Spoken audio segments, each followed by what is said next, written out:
Recently, the United States flew 2 supply planes into Soviet airspace without Soviet consent. The supply planes were escorted by 14 fighter planes, 3 of which were shot at and hit. The fighter planes were a direct military threat, and our experienced on-site commanders responded how they deemed fit. They fired 2 warning shots, but the planes did not turn around. We held fire on the humanitarian supply planes. Also recently, hero of the Soviet Union, Andrei Zhdanov, was murdered by Western agents while in East Germany. Our intelligence on that matter is still being collected. Lastly, we have started an economic initiative to develop our manufacturing industry inside of all Soviet republics and satellites in an attempt to curb Western incursion at undermining the ideals of the Soviet Union. Any questions? If information is still being gathered on the murder of the Soviet hero, how can you definitively say it was a Western agent who killed him? We know that was a Western agent. We don't know what country. At the last press conference, you expressed your disdain for the Marshall Plan. Do you have an alternative that you are considering right now to heal the parts of Europe that have been damaged by the war? That is what we are doing. We're starting an economic initiative to develop our manufacturing industry in all our satellite countries and Soviet republics and boost their economies. If your goal is to redevelop Europe after World War II, how come the Soviet Union is so unwilling to work with other countries?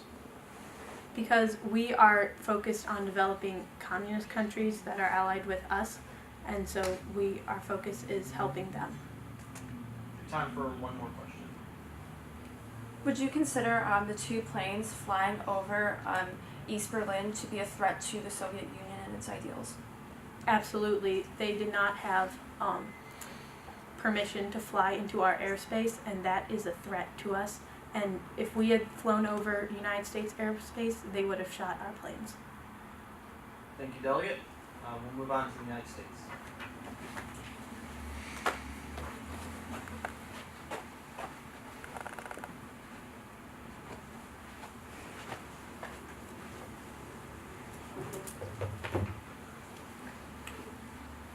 The United States is proud to announce the creation of the first ever international military conglomerate led by prominent democratic nations for the purpose of protecting freedom and self-determination throughout the globe. We have seen the negative effects of oppression and tyranny in Berlin with the people suffering, and fortunately, we, the United States, were able to successfully airlift humanitarian supplies into Berlin. This is just some of the action that needs to be taken in order to ensure a free, democratic world. I encourage all countries, large and small, supporters of freedom, self-determination, and democracy to reach out to the United States and help us create this. Thank you. Questions? Yeah. What nations specifically are taking charge of this international military conglomerate that you speak of? Currently, the United States is one. We are reaching out to countries such as the United Kingdom and France. However, we want to stress that this is a global community and this should be a global effort. Yeah. How will you ensure that this global effort and the global community and military conglomerate, as you put it, does not turn into just another massive war with 2 sides fighting each other, but instead of fascism, it is just capitalism and communism? So currently in this organization, we have a very strict bureaucracy of how troops are going to be allocated in various different things to ensure that it does not, this is the objective here is to prevent war, not cause it. Any other questions? Yeah, I'll go back there. Given that many countries are still recovering from the loss of World War II, how can you make them want to join this military conglomerate? If anything, that's even more reason that they should. We see a lot of these countries devastated by World War II are more vulnerable now than they were ever, and we need to be able to protect their freedom and their basic ways of life. Thank you. Is there more questions? Time for one more question. Oh, okay. Yeah, right there. The Soviet representative claimed that the airlift was a direct attack on Soviet communist ideals. Would you agree with that statement? Absolutely not. What the Berlin airlift was getting humanitarian aid to the people who needed it most. This was not a threat of war or anything. This was simply getting people what they need, basic humanities. Thank you, Delegate. Thank you. We'll move on to the United Kingdom.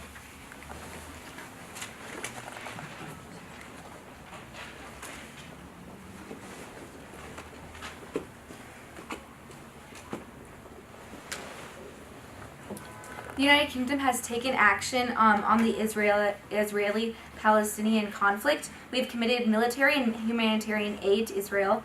We are also hoping to engage in peace talks between Palestine and Israel, moderated by the UK, and if they should agree, the US. To that point, we support the US taking on Palestine as a trusteeship. On the Pakistan and India conflict, we are continuing to condemn any violence. We are also seeking diplomatic peace talks to attempt to gain either a ceasefire or completely defuse the situation. If the peace talks will fall through, we want to consider further action, and this could include requesting UN peacekeepers or some assistance from British-controlled military personnel. We do not want to see any more deaths on either side of this conflict, and it's currently our top priority. Yes. Recently, British forces went in and overthrew the government in the capital of Kashmir, and in an interview with some UK cabinet members, it was stated that this was in order to preserve stability in the region, and should any action counteractive to peace between India and Pakistan be taken, action will be taken by the British government against that side. What kind of action will be taken, and why do you think you have the right to intervene? Well, we believe that we have the right to intervene because we want to see peace in this nation. These two nations were once our colonies, and we have a right to continue to support them. On the topic of if either country should, for the peace talks, our hope is to gain some sort of treaty. If one nation would defy the treaty that we hope to come to, I think then we would take action. But at this point, we do not want to take military action. We want to find peace. Yes. This is the last. This morning in the ICJ, the UK rejected their Palestinian mandate. What is the opinion of the cabinet on this matter? I'm sorry, could you say that louder? In the ICJ this morning, the UK retracted their Palestinian mandate. What is the cabinet's viewpoint on this? Well, I said that we are trying to remain neutral. So to that point, we are unsure what exactly is motivating both Pakistan and India, and we want to try to find a peaceful situation and a solution, and we do not want to take either side. So that's why we did that. Thank you, Delegate. Thank you. We will move on to Israel.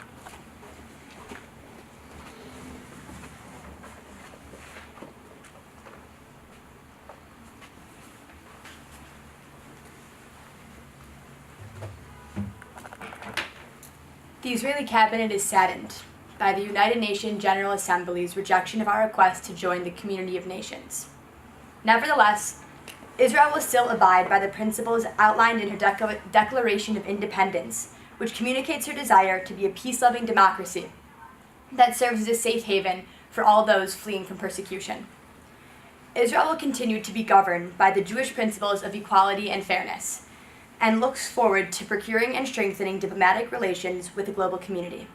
Again, the Israeli cabinet is disappointed that the international community has forgotten the sacrifices of Jewish soldiers who fought and died with the Allied forces in the pursuit of peace within the region when making their decision. Any questions? Yes. Has the UN explained why they didn't allow Israel to join as a member? The only information that we were given is that our request was denied. Yes. As you had stated, your goal is to be a peaceful nation. So are you saying that you would accept, say, Muslim refugees if they seek asylum to Israel? Assuming that these refugees are refugees whose personal beliefs align with the beliefs outlined in the Israeli Declaration of Independence, then we would be more than happy to receive these refugees. Yes. So you said that Israel will be guided by Jewish values of like this and that, but like your country is not just Jews, but of Jews, Muslims, and Christians. So I just don't understand how that works out. Yeah, well, actually, the Jewish Bible, the Torah, is very similar in its content to the Quran and to the Old Testament, which are the biblical texts of, which are the holy texts of the two other religions that you mentioned. And while Israel's judicial system is not the laws of Israel's judicial system are not the laws that are outlined in the Torah. The laws of the nation are greatly influenced by the morals and the values that are outlined in the Torah, and such values recognize that Jews and Christians and Muslims all have the same right to individual liberties and freedoms. So we do not see an issue that we are governing our Jewish state through Jewish morals. Yes. That's all the time we have. Okay. So now we'll take the India delegate.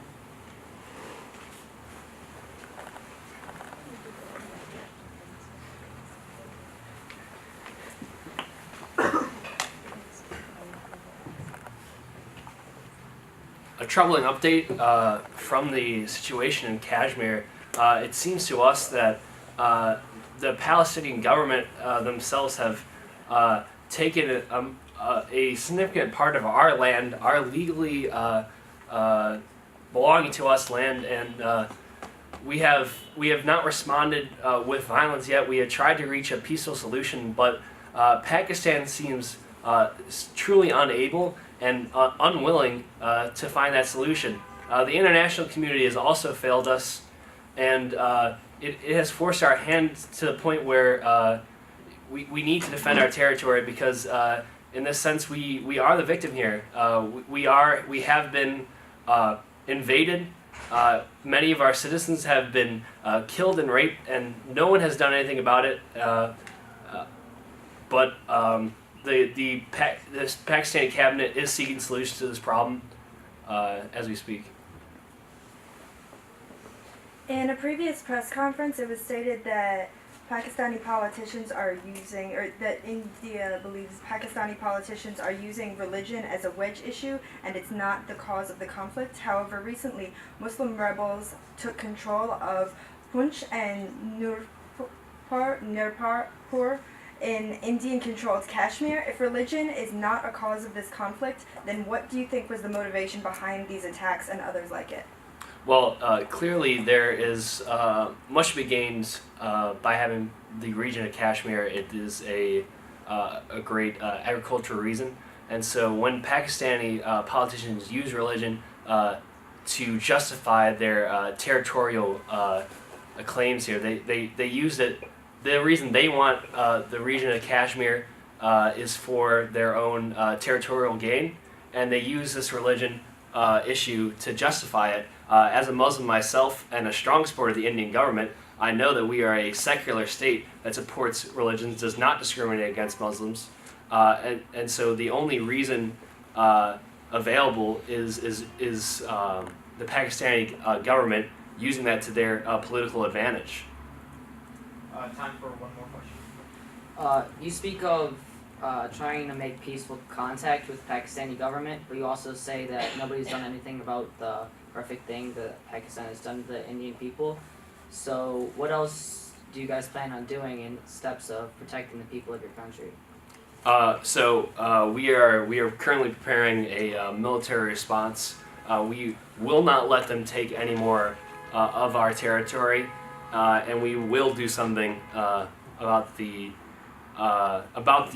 problem here. Updates to come. Thank you, Delegate. We'll now move on to Pakistan.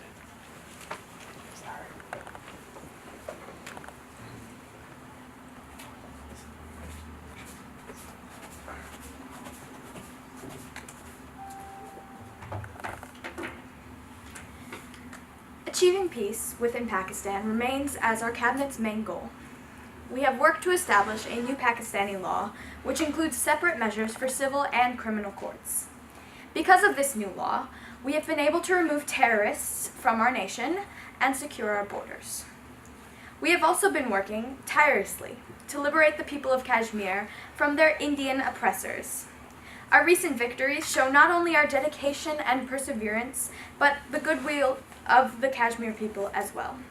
We will continue our noble cause until all of the people of Kashmir are liberated. Any questions?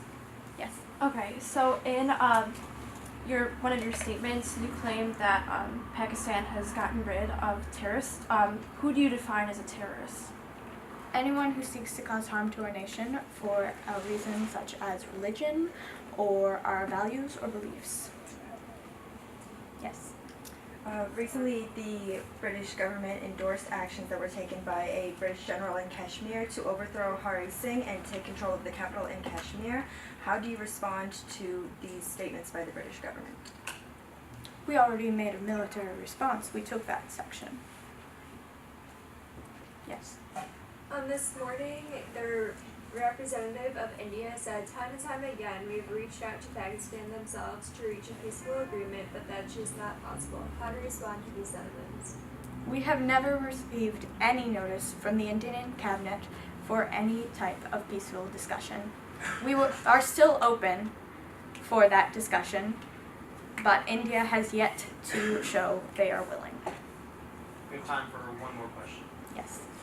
Does Pakistan truly believe they're justified in doing what they're doing in taking this land? Do they truly believe that what they're doing is the correct thing?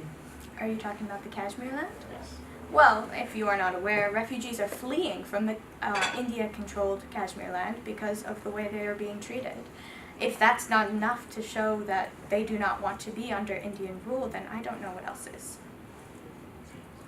Thank you, Delegate. We'll move on to the Arab League Command Council.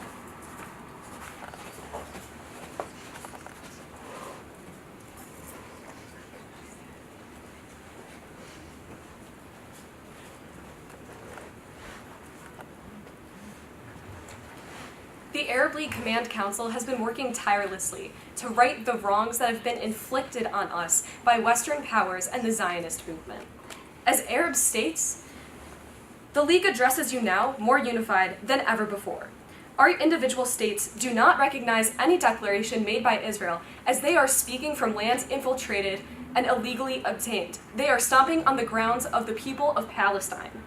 We've been given no choice but to meet fire with fire, and it is fire which we will give.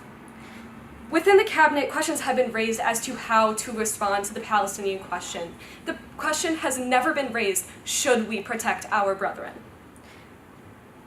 Right now, the League of Arab States has been working on a mutual defense treaty, which we will stick together and protect Palestine as a united cabinet, nations with one militia called the Arab Guard, and we are dedicated to protecting Palestine and all that they stand for, because we stand for the exact same values as Arab states. That's time. Questions? So does that mean you're taking military action against Israel? Yes, we have been aggressively pushing forward as a one militia. We are a united body. Yes. Has the Arab League attempted to reach out to Israel for any sort of diplomatic talks? No, because we do not believe that there is an Israel. It is just lands that have been infiltrated. Yes. In that case, have you seek any conversation with the people who have infiltrated this territory, so to speak? No, not at this time. At this time, we are seeing them take over and push out the Palestinian people when the land is rightfully theirs. What is the size of this militia? The militia is 40% of every population in the military of our respective member states. We have time for one last question. Yes. So you say that you do not recognize Israel as a state, they are just lands that have been infiltrated. You make it sound like a very small, insignificant conflict that will be gone in a few years. Do you believe that this will be solved soon? To not drag it out in years, we are taking action now, and that is why we have been so aggressive with our military. In addition, we have been going through embargoes and taking our rightful positions as lands of power, as we lie on rich oil reserves. And this is a problem that is between the Arab nations and the Zionist movement, and it is not for the involvement of any other nation. We're going to take 5 minutes If I can get the press secretaries from each of the cabinets just up in the front of the room, feel free to direct your questions to whomever you wish. This is time where you can maybe poke and prod a little bit more and try to get some answers, but use this time wisely.